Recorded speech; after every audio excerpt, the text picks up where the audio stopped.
Here's a little Tom Jack lore for you.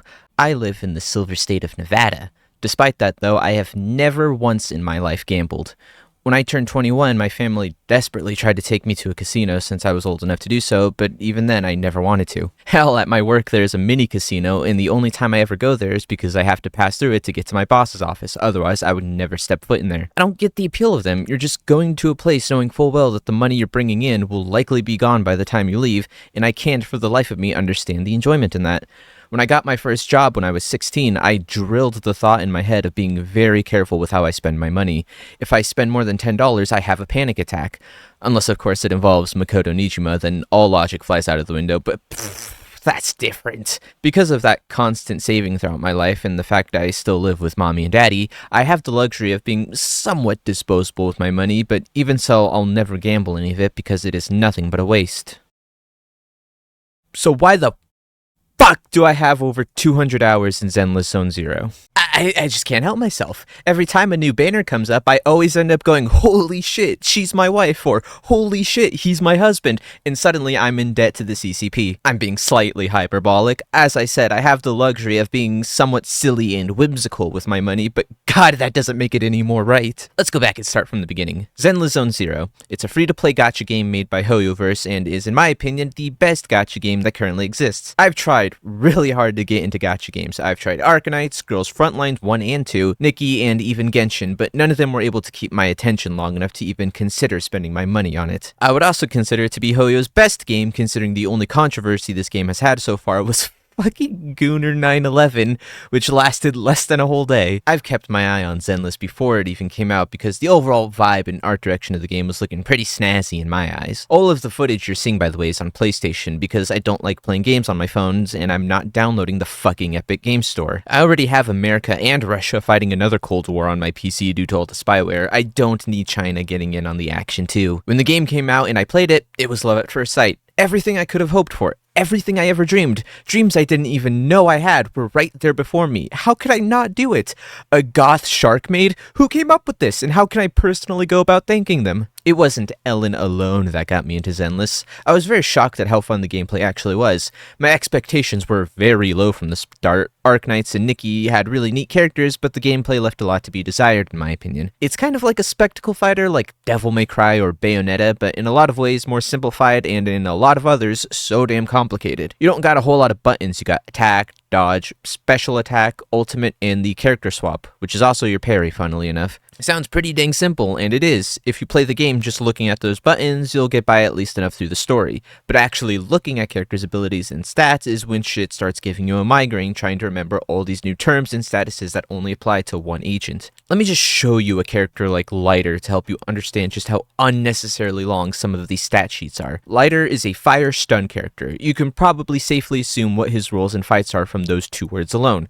He applies burn effects and builds up daze on enemies to essentially stop them in their place to be wailed on by more damage-based agents. All pretty dang simple. Now let's look at his core skill, which helps dictate the kind of playstyle he's for and what the fuck is all of this. There's a reason Soldier 11 is my wife, because her core skill is literally a sentence. What the hell is morale and morale burst state?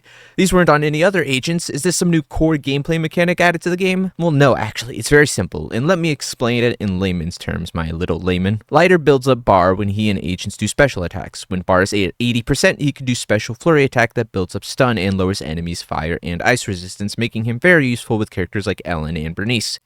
There you go, his entire manifesto summed up in a single breath. Some characters are a lot better at this than others. Take Tsukishiro Yanagi in Electric Anomaly, for example. Yanagi's core is very simple to understand. Discord does more damage after she does her special attack. Discord is something that happens when two elemental attacks are applied to a single enemy at the same time. She pairs well with other anomalies to apply Discord very fast. What are anomalies? Well, the serious answer is they are agents who excel at applying elemental effects. The real answer is that they are attack agents with cool sunglasses. Worry not, kiddo, because there's a lot more to the game than just fun combat. There's also a super interesting exploration mode that involves puzzle solving and cinematic story beats. Nah, I'm just kidding around. This mode doesn't exist anymore. mostly. The TV exploration mode was one of the core parts of this game, but because of one annoying event, the devs had a knee-jerk reaction to remove it from further chapters, and I think they were a bit too hasty with that. I don't think TV mode was that bad. It certainly wasn't exciting, but it had some neat gimmicks. It was one of the biggest parts of the endgame in the form of Hollow Zero, which went from this to this. Instead of moving between TV screens, you now just move from arena to arena with some slight deviations like shops and such. It's pretty much a roguelike mode, but the main difference between this and roguelike is that it's actually fun. You can actually still play the old version of Hollow Zero, though I don't think you can get any more rewards out of it other than leveling up your Hollow Zero level. All of the side missions that did involve TV mode still exist as well, so you'll occasionally encounter a mission that takes you into it, and they're definitely fun the first dozen times, but eventually you'll start asking yourself how long until the next combat encounter. Not saying they were right in removing TV mode, but I will say that I understand. There's also the life sim aspect of running around New Eridu, where you can play at arcades, hang out with agents, and invite them to your bedroom eventually. There are all kinds of shops like a noodle stand, which gives you fairly decent buffs, and a music store where you can roll for records that you can equip to your agents, but we'll cover those ones later. There's also a photo mode. In just a second, I want to complain about something. In your bedroom, there's a wall where you can hang photos you get from missions and other such things, but you can't hang the pictures you take in photo mode, and it is such a wasted opportunity. Do you know just how many pictures of Ellen and Joe I have that just sit and collect dust? Let me make a shrine of her, damn it, I'm not asking for much. Zenless likes doing this thing where a new event will come out, and with it an entirely new gameplay system that lasts for like a month only to never be seen again. Not too long ago, we had a Bang Boo tower defense mode that unironically slapped, and as of making this video, literally Fall Guys. Even if there were no rewards involved, I wish these minigames were actually permanent. I have no doubt they'll return in another event, but I want them now! It seems like Hoyo is trying to experiment more with multiplayer ideas, judging from this newest event, which would be cool to see since all we had was squaring up against each other in Snake. You know, I haven't really talked about the story, but it's nothing groundbreaking. Main characters Bell and Wise are legendary proxies, which are people that guide Hollow Raiders through Hollow so they can do one thing or another depending on the job. I've said Hollow at least 1,000,000 times by now, but what actually is a Hollow? Well, they are these big-ass magical goiters that have dangerous monsters called ethereals, and 99% of missions in this game take place in Hollows. I think the lore reason is that all the crazy-ass powers the agents have only work in Hollows, and outside they're just regular people with a more than regular cup size. But then Astriao shows up and does literal fucking magic outside of a Hollow, so I don't know what to believe anymore. As for our protagonists, you can pick between Bell and Wise, and keep in mind when you pick one, you can't switch out. But if you want my professional opinion, I would highly recommend picking Bell. Wise does have a character, but most of the time, in marketing especially, Wise just comes off as a blank slate self-insert that all the female agents have a lady boner for. Bell is where all the character is at. She's a goofy girl who says either the cringiest shit, wow, that rat siren girl sure has that riz. I love her. Or the funniest stuff ever. Let's be realistic about our combat abilities. Most likely, it'll be Eos who saves the day. Bruh. The story feels more natural with Bell as the lead and Wise as the sort of reserved person who secretly has a more goofy side, which definitely felt true during the new Astra Tau episode where he completely loses it over her and was the first time I felt like Wise was actually an interesting character I should have picked over Bell. Then I found out later online that the dialogue is the exact same with Bell if you picked Wise, which killed it for me. To be honest though, I'm just waiting for the story to pull the plot twist that reveals the fact that Bell and Wise are not blood related so that all the incest posters on r/Zenless Zone Zero can feel vindicated. Completely unrelated, but I don't know how I ended up there, but somehow I came across the Alia anime subreddit, and the amount of incest in that place puts Thai porn artists to shame. I just wanted to share that because I thought it was funny. There's also the agent stories, which are smaller, self-contained missions that revolve around one of the S-rank agents. If you are planning on playing any of them, the two I most likely recommend are Lycon's and Haramasa's. Haramasa's because his story is probably the best agent story so far, and Lycon's because it introduces a character that's becoming important in the story right now. By far, the most important part of the game are the agents you'll spend all of your time playing as. As much as I would love to talk about and explain some of my favorite wives, like Zhu Yuan and Caesar, you can't currently pull those characters as of making this, so there isn't much point. Instead, I thought I'll at least give a brief rundown and description of all the base agents in the game, the ones you can earn from the stable channel and are never limited time. We might as well start simple and cover the cunning hairs first. Our first agent is Anby, who is the first character you'll ever play and is probably the most important until you at least get Lycon or Coletta. She's the first stun character you get, which doesn't seem too important at the time, but trust me homie, you'll need her a lot more than you realize. Using her special attack after a third basic attack does big boy stun, and she can also deflect projectiles while running, and the game never tells you this. This is not an uncommon thing in Zenless, and I can't decide if I like it or not. Soldier 11 and Ellen can also do this, and Lighter can deflect projectiles projectiles while doing his flurry attack. It's almost completely useless, but it's kinda neat. There are also much more important ones that the game keeps secret. Fun fact, you can parry with Yanagi. If you switch stances while being attacked, you'll parry and take no damage. That's pretty damn strong and something that should be written down on her move list. Agent number 2 is Nicole, whose specialty is getting power crept by Astra, and man, maybe next time. I don't understand why our third ever Ether character is the same role as our first one, but at least Nicole is free to play, which is the only time you'll ever hear Nicole and free in the same sentence. She plays support and buffs team damage. I find her team up passive to be really funny considering it buffs Ether damage, but 2/3 of the Ether agents in this game are support, so you might as well just rewrite this to say her passive buffs Zhu Yuan's damage, because that's the only reason you'll bother setting up a team that activates this. Next is Billy, whose gimmick is having a really autistic fan base, and I do mean that as a compliment. I see random clips online of people soloing Hollow Zero in Shiyu Defense with just Billy, even when it's the least optimal choice, and I don't know what else to call that other than autism in its purest form. Billy tends to be ranked as one of the weaker characters in the game, but I guess that won't stop them from 3-starring Deadly Assault with just Billy, while I struggle to get just one with the most optimal Miyabi setup. His damage is at its peak when he's stationary, and he can do a neato special dodge attack if you move directions while firing. You can even get perfect dodges off of this, and even if it isn't super strong, it's very satisfying. The last cunning hair is S-Rank Nekomata, who is a character, I guess. The only reason I even have her is because I lost my fucking 50-50 when pulling for lighter, so now I have this random stray cat who sits at the top of my agent list, so now I'm forced to hear her voice every time I pull up the agent tab. She's a pretty good physical agent, but after having Jane for so long, Nekomata just doesn't feel that good to play, at least to me. On the bright side, at least her core skill is only a sentence, so that makes her wife material in my book. Anton is my husband and an agent I forgot existed until now. His talents involve construction and sounding with his drill. I bet you didn't like that image I just conjured up, huh? My biggest issue with Anton is that when he's not in burst mode, his attacks are basically useless, but you have to use energy to get that far, and most of the time you don't start combat encounters with enough energy to stay in it for long, forcing you to use the other agents while he waits to be useful. Then we have Ben, and fuck man, I don't know. These are my stats with him. Pretty damn terrible if I do say so myself. I just don't like playing him. I'll be real. The most interesting thing about him is if you pair him with Coletta, her ultimate is different and he shows up in her combos as well. Other than that, I find him kinda boring. Grace is pretty cool and also my wife. Her along with Ellen are what made me decide I had to play this game, and wouldn't you know it, I had to use my guarantee pull, which you get after I think it was 250 rules to even get her. Then Yanagi came out and life never felt more unfair. I worked so hard to get her, then I finally got her and really ended up using her. On the bright side, she's easy to use and unlike Anton or Ben, is still a very viable pick for situations that require an electric agent. Maybe if those two were a few cup size bigger, they would be more meta. Seth is an agent that pairs very well with Grace, and he also never works the way I want him to. His thing as a defensive agent is to pass on a shield buff, which also buffs anomaly proficiency. This is pretty cash for agents like Grace and Jane, who are anomaly agents who pair well with Seth. The problem is, if I'm also using a character like Rena, for instance, whenever I use Quick Assist to pass on that buff, it always goes to Rena and not the agent that actually needs it. And no matter what order you set your team in, it will always be the person who doesn't need it. Basically, you need to set up your team so that Quick Assist goes to the agent you need it to, and only one agent, since you can't change who Seth will Quick Assist to.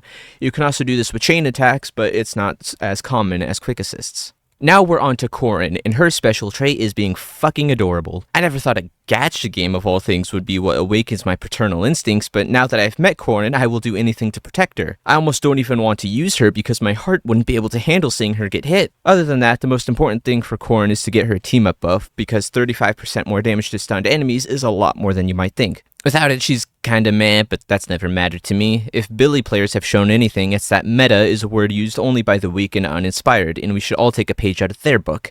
It doesn't matter to me how useless Corin is, I will continue to use her because she is my daughter and I love her. On the topic of daughters, Sokaku is pretty damn cool. If you like playing Ellen, Sokaku will be your best friend. Her buff from Fly the Flag and the fact that she is an ice character makes the two a match made in heaven. Funnily enough, I didn't like using Sokaku when I first started playing, mainly due to me not fully understanding the game and how nutters she actually is, and I also wasn't a huge fan of her VA at the time. She recently, though, had a third new VA, and it's fine, I guess. Personally, I thought the second one was the best since it was the one that least sounded like a 12-year-old with a stoma. Sokaku, ready! Is it work time? Is food included?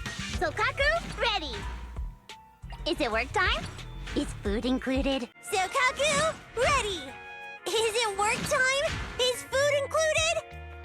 Piper is cool if you're the type of person to look at a 29-year-old and scream about your hag fetish. I will admit that she is cute and doesn't sound too annoying for a lolly, but I'm not super versed in her kit since every time I grind up to level a character, a new agent comes out, so I gotta put Piper on the back burner. I have played enough of her though to say she is a pretty good anomaly agent. She might even be better at building physical anomaly than Jane, but unlike Jane, can't animation cancel out of everything, and also unlike Jane, doesn't have insane fucking recoil. Our final A rank is Lucy, who is goated because she reminds me of Emmy Yusa, but not as good as Emmy Yusa. I don't think calling her a summoner would be the most apt description, but she can call in these little boar dudes to attack the enemy, and they can actually be pretty decent since they inherit some of Lucy's stats like attack and anomaly proficiency. Once again, I personally liked her original VA more back before the Sons of Caledon arc started because it didn't sound super lolly to me. Good day, Proxy. Huh? To what do I owe the pleasure? Good day, Proxy. To what do I owe the pleasure?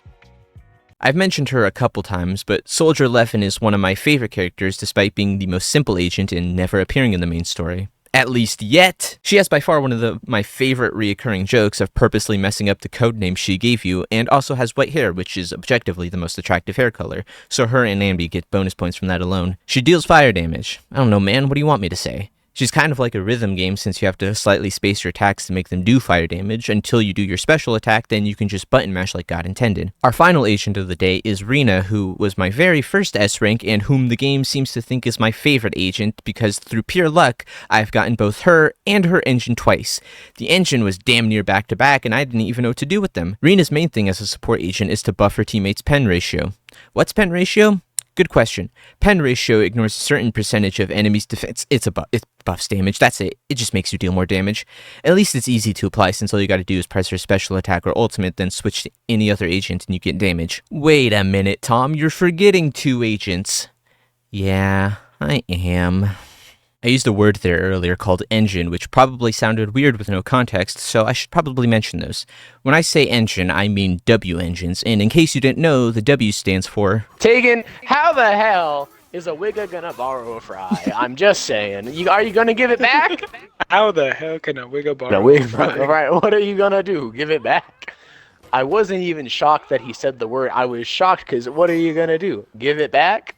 They're basically like your gear that you use to build your character along with disk drives, but please, one thing at a time. There's a whole bunch to choose from, but every agent has their own unique Wigga engine that was designed to complement their kit. You can put other agents' W engines on other agents, but you probably shouldn't. Take Sokaku's for example. One of its perks is buffing ice damage, which is pretty cash, but Sokaku is the only ice support in the game, so this is pretty useless for any other support agent. The unique engines also make the agent's hair glow, which is cool, I guess. I'm gonna keep it real, I never even noticed it until it was pointed out to me. I noticed it on Corin beforehand, but I thought that was just a quirk she had. I thought she was just built different. The other part of build crafting, and arguably more important, are disk drives.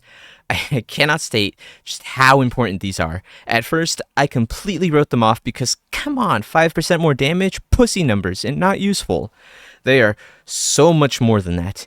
Here are the types of numbers you can expect from maxed out disk drives, and those are nothing to scoff at. It's not just those either. There are very strong bonuses if you have a certain number of the same disk equipped. You can only have 6 equipped, so at most you can get 2 2-piece set bonuses and 1 4-piece bonus. There's a handy little button that recommends what types of disks you should go for and for the type of stats you should try and get, and yes, those stats are RNG. Fucking god rolls, baby! Ignore the substats because if you try and get the optimal stats for those, you'll tear your hair out. Just focus on the main stats and you'll be good enough. That's all I got in me for today. If you expect me to go into all the currencies and what they're for, you're fucking high. Consider part of the experience to figure out the difference between monochrome and polychrome. If you haven't played Zenless and you're interested in it, I recommend hopping in now since there isn't too much to overwhelm you at the start, and also Ellen is here, and would you be able to forgive yourself if you missed out on that? I finally understand what it means to have a crippling gambling addiction, and I don't know if I like it or not. Even if I have a bad habit of spending more money than I should on cute anime girls, I still wholeheartedly refuse to step foot in a real casino, because I know if I do and lose so much as $10, I'll probably just set fire to the establishment with myself in it. Okay, that's all. Please like and subscribe. Bye!